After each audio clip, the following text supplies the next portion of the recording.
Tingnan mo yung chan, Mengay, oh. Tingnan mo yung chan niya, medyo lumalaki, ha? Mas joke. May bump, may bump. Busog lang yata si Ellen doon. Ikaw ba yan? Hindi pa, oy. Ikaw ba yan? Hindi pa, oy.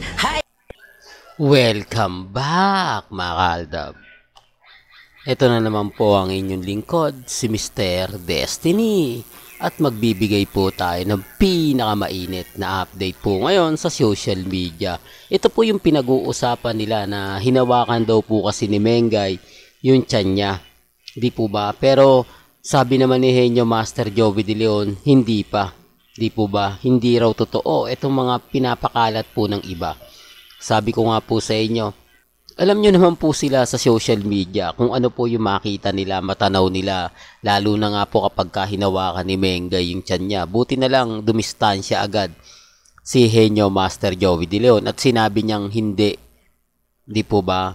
Wala yun. Hindi pa yun. Uy, di po ba? May mga bagay-bagay kasi na alam nyo na pagdating sa mga ganyang kaganapan talagang affected na affected sila. Hindi po ba? Kapag ako talaga nagbibigay ng balita, lalo na nga po kila Alden at kay Maine, talaga naman pong gigil sila at galit na galit. Ramdam kasi nila yung presensya ng Aldab eh. Ramdam kasi nila na talaga tayo, hindi tayo natitinag. Kasi ine-expect nila na wala na po yung Aldab. Ine-expect nila na bagsak na nga po raw yung Aldab. Di po ba? Sabi nga nila yung mga vlogger ng Aldab, wala na. Bumaliktad na, okay lang naman po yun, di po ba? Hindi naman ako namimilit at wala naman pong pilitan dito sa channel ni Mr. Destiny. Lahat naman po na mga gusto nyong malaman, gusto nyong mapanood, mapakinggan, relax lang, di po ba? Sa mga nagsasabi ng fake news ako, sa mga nagsasabi ng ganito, ganyan, etc. etc. Okay lang yan, di po ba? Ang importante lang naman, maging updated ka. Ang importante lang naman, maging ganap, di po ba? Lalo na po ngayon na talagang napakarami ang masasabi natin na hindi tanggap yung katotohanan. Hindi tanggap na may mga bagay-bagay nga po na mahirap nga pong ipaliwanag. Di po ba? At doon sa mga nagsasabi na fake news ako, lahat daw ng mga binabalita ako hindi totoo, lahat daw ng mga sinasabi natin, okay lang naman po yun.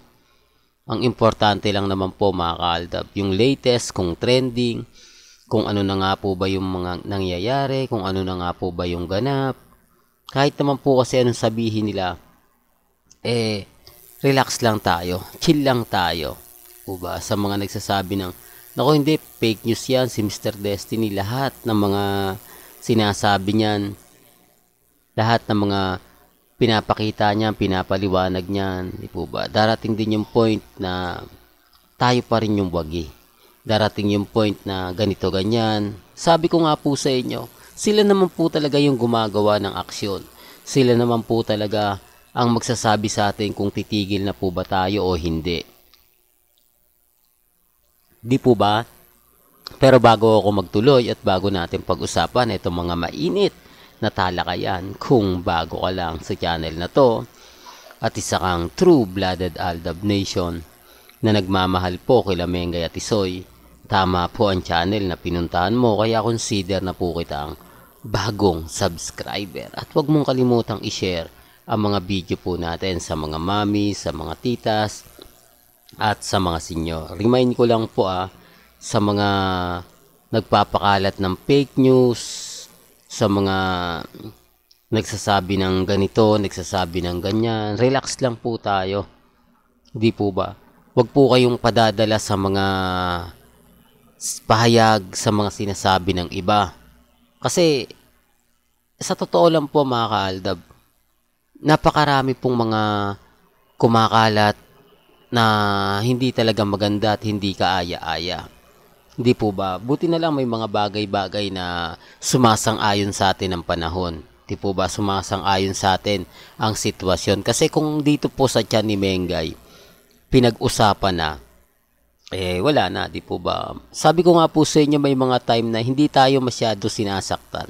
Kasi pwede na tong pag-usapan sa tiyan di po ba? Hinimas ni ni Menga yung tiyan niya, tapos nakita naman ito ni Henyo Master Joey De Leon. Di po ba nag-change topic agad siya? Di po ba hindi, parang gusto sabihin ni ikaw main, kailan ka ba mabubuntis? Di po ba yung mga tanong na kumbaga, syempre may asawa ko no, di po ba? Kaya nga po ako sabi ko nga po sa inyo, kapag si Henyo Master Joey De Leon ang bumaba na, talagang may laman, di po ba?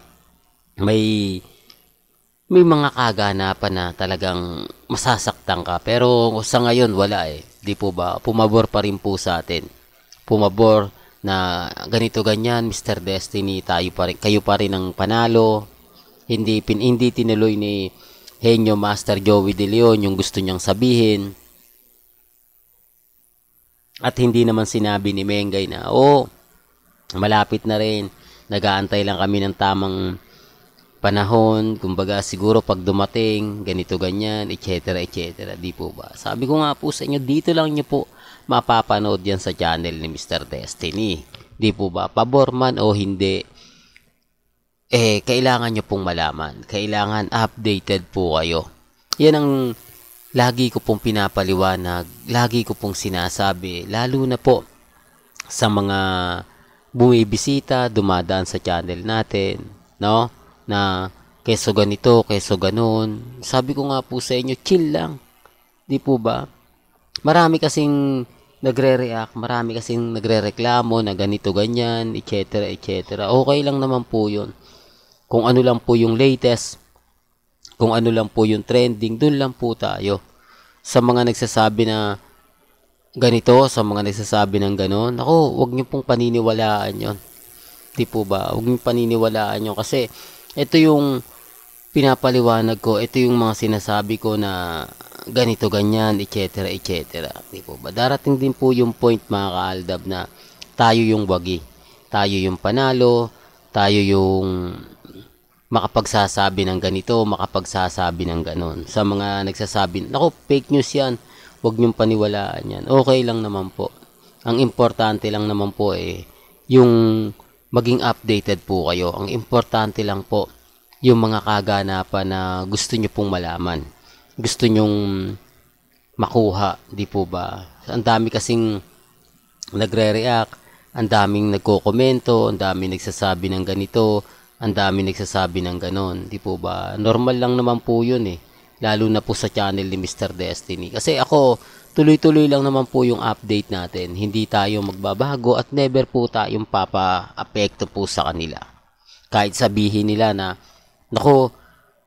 ano na kayo, bagsak na yung channel nyo, lahat ng mga gusto nyong ipaliwanag, lahat ng mga sinasabi nyo, hindi totoo yan, mag-move on na kayo, Mr. Destiny, bagsak na yung channel mo, wala na yung channel mo, hindi ka pa makapag-move on, bakit ayaw mo tanggapin ang katotohanan na talo na kayo, hindi po ba? Wala namang pong problema. Yun ang lagi kong pinapaliwanag. Hindi naman ako namimilit. Hindi naman po tayo namumuwersa sa kanila. Pinag-uusapan lang dito kung ano yung trending, ano yung latest, di po ba? Gaya nga po nitong pinanonood nyo na marami talagang nag-react nito. Ang kagandahan lang talaga mga kaaldab at masasabi natin masaya tayo dahil hindi tayo binasag ni Maine. Hindi tayo kumbaga binigyan ng konting pasakit. Real talk to kasi kung nagtuloy-tuloy to mga kaaldab. Sabi ko nga po sa inyo, malaking malaking issue to. Di po ba? Na ayan, Mr. Destiny, manahimik na kayo ha. Si Mengay, nagpaplano na magkaanak. Si Mengay, nagpaplano na. Sabi nga ni Henyo Master Joey De Leon, ito mga December, ito yung malalamig na panahon na nabubuo. At pagsapit nga daw ng June, July, may mga nabubuntis na o may nanganganak na. Di po ba? Real talk to mga kaalda. Pero awa ng Diyos, hindi tayo ginanyan. Di po ba? Hindi tayo binasag mismo ni Mengay at ni Henyo Master Joey De Leon. Kaya nga po inabangan ko Ang dami kasing mga nag-react, nagkomento at hinanap naman po natin yung video. Well, hanggang dito na lang po yung updates natin mga kaalda ba? Kaya kung gusto nyo pa po ng pinaka-latest at sariwang update, abay tumutok lang po kayo dito sa channel ni Mr. Destiny para updated po kayo sa mga latest at sa mga bagong video po na ilalabas po natin. Hanggang sa muli, salamat po sa panonood at pakikinig.